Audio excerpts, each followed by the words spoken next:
Alright everybody, it's finally here and I'm happy to bring it to you. This is Meghan Markle. I have all the parts of her in the Junior Chopped episode. Let's get right to it. Mandatory mystery ingredients for each course. Competitors dig into the first basket. Natalie, she did such a smart thing of taking the gluten-free pancake mix and putting it in the marinade. That vacuum pressure is going to force the flavors into the meat. Always wonderful to see you, Manit. Alright, it's going to be really funny in a minute, but just if you notice Meghan's initial expressions, I put up, the evil stepmother from Cinderella, because I felt like she was making that expression, like looking over them. But watch the introduction and watch the host as he introduces Meghan. It's hilarious. You're joined on the panel by the seafood and sandwich obsessed chef Andrew Gruel and accomplished actress and food and lifestyle expert Look at his face. Meghan Markle. Welcome. Thank you. So excited to be here. Growing up, your fondest memories, at least for me, are in the kitchen. And watching how innovative they are is just astounding. Yoga and rice flour. So many things there. First of all, his expression is hysterical as he's introducing her. If you see him like kind of cringe a little bit, he's like, oh, how did they force me? It's like they have actual chefs there, people with expertise. It's like, here is lifestyle expert. What a ridiculous, pretentious term. And it is so ridiculous how she went from, you know, party girl, sorority, elite, lifestyle blogging expert to like advocate and, you know, I grew up poor and self-made. It is so ridiculous. And also you'll notice, and you'll see this a lot in this episode, when they introduce all of them, she's the only one who talks. She's constantly going to look for reasons to just draw attention to herself. It'll give it a wonderful, crunchy exterior. 2-minute warning. I'm watching how they're slicing the meat, right? Like, especially with flank steak, it can be so chewy if you don't cut against the grain. Yes. You don't cut it properly. Right?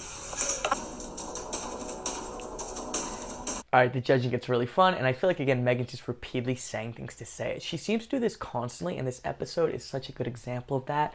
Like, you'll see later with her laughing. A huge thing to keep in mind, again, is that her father got her start in acting, even though she completely erased that, and he was a lighting director. So Meghan seems to really understand what the cameras are looking for, and she does things to try and catch the camera. Watch this.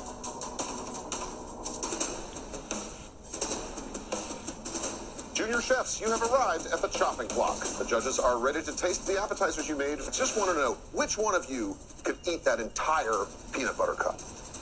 It's only 3 You could? Thank you. I don't like peanut butter. So right there, you could, it's a fake laugh. She's always looking for a way to insert herself so that she can get a little bit of camera time. Like no one else says anything. That's a totally fake laugh.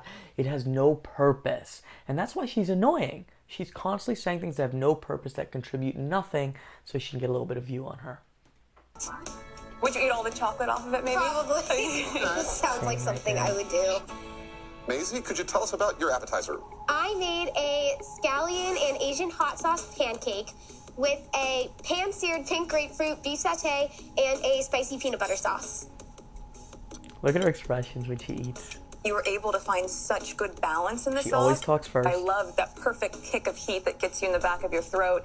And I also love the scallion, the ginger in there as well. Yeah. I think she knows all about that. Sorry guys, I try to keep this, you know. Balanced profile is something that I'm intrigued by. And when we taste, that's what we're looking for, is that equilibrium on the palate. I am in love with the sauce that you have made. Usually the sauce would have soy, but I'm assuming you did not use soy because it's got gluten in it? Yes, I'm gluten-free because I have celiac disease, which is an autoimmune disease. Next up, Sophia. So, Sophia. Oh, this is hysterical. Just watch this, the whole lead-in. By the way, not free, a communication lesson is coming up. A few spots left. Just check the pinned comment if you're interested. But watch this. Any idea on what you might do with $10,000? There's this local charity in Houston called The Center, and they are dedicated to serving people with disabilities. And I would like Sweetest to girl. start a cooking class there because cooking can bring everyone together. Beautiful. That is unbelievable. Thank you. Thank you, Sophia. I've made a So right there, the other woman says beautiful, Meghan talks over it. That is unbelievable. And again, people could say this is nitpicky, but I've watched a lot of Meghan stuff and it's very consistent, particularly when another woman is talking. She finds a way to just be a little bit louder and a little bit bigger in what she's doing to just cut it off. She's always finding that. Now watch this. Peanut butter and pancake mix crusted beef vermicelli noodle bowl with delicious, a looks great. grapefruit and fish sauce dressing. Watch. When you said grapefruit juice with fish sauce, I was almost dreading that bite, but it works so beautifully. I'm impressed with the presentation and the creativity. This looks like an authentic dish. Love the way you've pulled all the ingredients together. Thank you. Yes, but I would say for an appetizer portion, we do want to start with a little bit smaller size dish, I think. Okay. How pretentious, nitpicky, and ridiculous. I don't think I've ever seen that on any of these cooking competition shows. I think Meghan's like, look at this girl. She's 12 and she wants to donate the money. Well, I'm the advocate here and I'm the one who gets all the credit. Well, you put too much food. It's just so pretentious. So pretentious, so ridiculous, hysterical.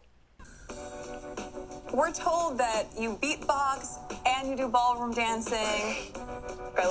He's gonna beatbox in a second, but something is, with his judging, most of it's cut out, but only the other two speak, and that is something that's common. Like, because of editing, they don't have every judge speak on every single competitor, at least it's not in the final episode, but whenever that happens to Meghan, she asks the kids a question, right? She'll ask them something to perform, and I'm certain it's on purpose. So there's never a judging round where she does not speak. She finds a way to insert herself, and she knows that's going to get into the episode because they can't edit out the kid performing. Dinner and a show. Would you be able to beatbox a little bit for us?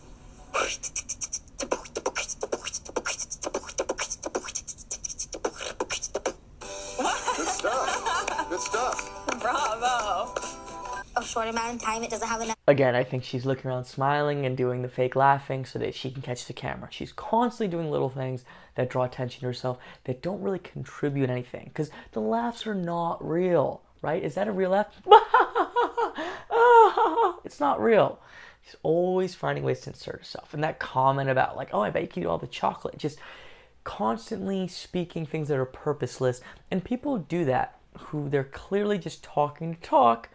We want to tune them out. We tune them out. And I think that's partially why she's so annoying, because it's, you know, she's in all these things. Whereas if you're in a real social situation, that's someone you just ignore, but she inserts herself into places. Time to marinade. That's smart. So have you done that before? Yes, I have. Actually, we have one at home. And where's home for you? I'm from Prosser, Washington. I live on a farm full of cattle and lambs. And I actually show lambs or steers at the county fair. The sheep that I'm showing right now are named Romeo and Juliet. Okay, so you're used to being judged. Should we talk about your dish? Yes, please. I do think the meat is cooked really well and had a nice char and caramelization on it. Thank you. But I was expecting a little bit more flavor from it. I do agree. I wish there was more flavor in the beef.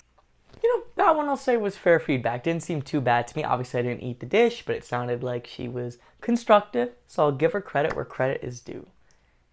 The one thing which I am missing the most is salt. Taste Yuck. each and every component.